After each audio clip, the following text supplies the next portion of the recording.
तोर शरण में आथे ओकर दुख ला बिसारे। जौन भगत तोर शरण में आथे ओकर दुख ला बिसारे। टेकारी गाँव के जैसन देवता, टेकारी गाँव के जैसन देवता बैठे दरिया के पारे। जौन भगत तोर शरण में आथे ओकर दुख ला बिसारे।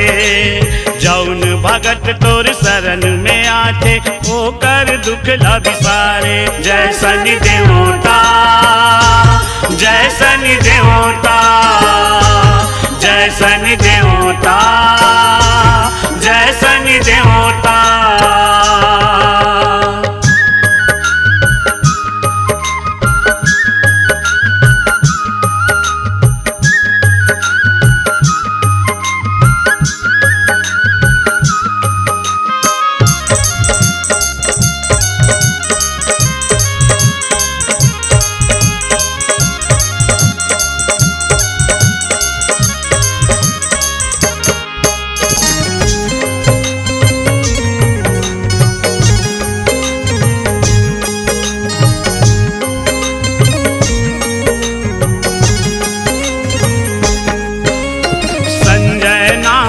एक पुजारी तोर पूजाला करथे।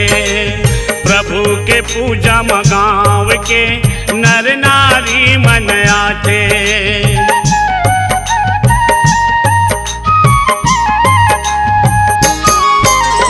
अपन अपन सब दुख पीराला प्रभु जी लाहे सुनाथे। सबके दुख ला सुन के प्रभु जी अपन कृपा बरसाथे।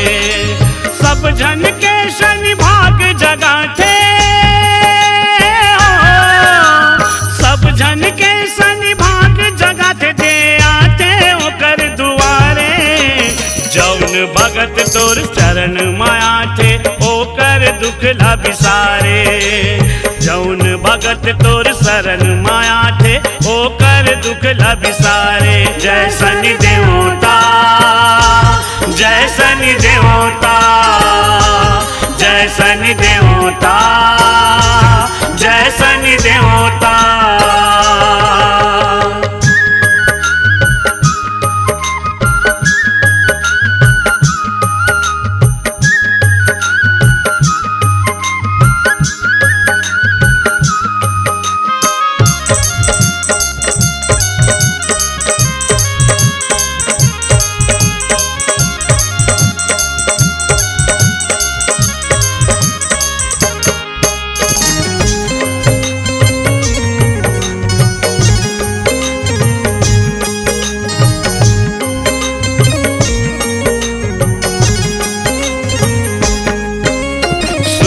पुत्र तो लखई थे प्रभु नाम है तोर शनि। जेकर ऊपर तोर कृपा ओकर नहीं होवे हानि।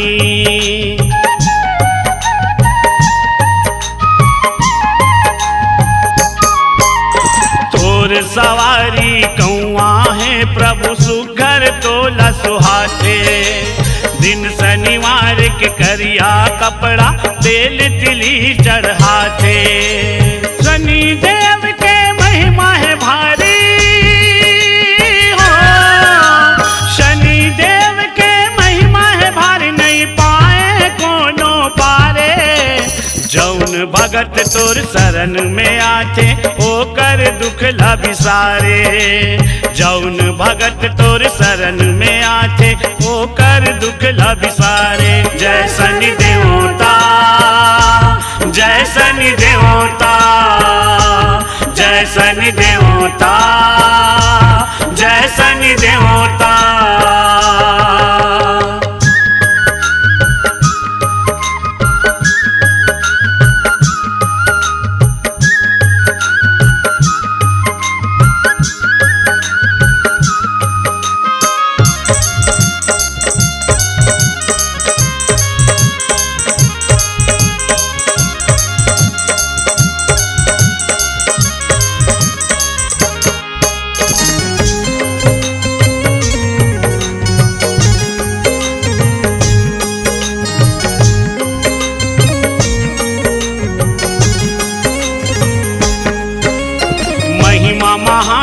शनि देव के जेन जाने तेन माने। प्रभु के चरण में जाके सब जन प्रभु के गुण लागा थे।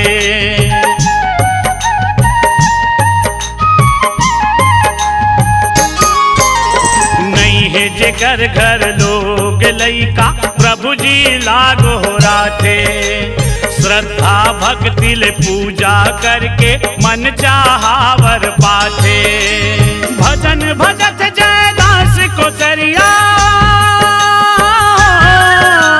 भजन भजत जयदास को सरिया, प्रभु चरण में तुम्हारे।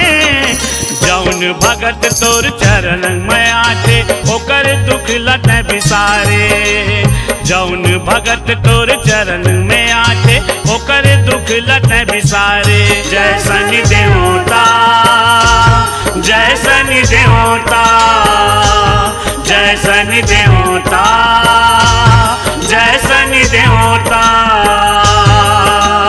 टेकारी गांव के जय शनि देवता,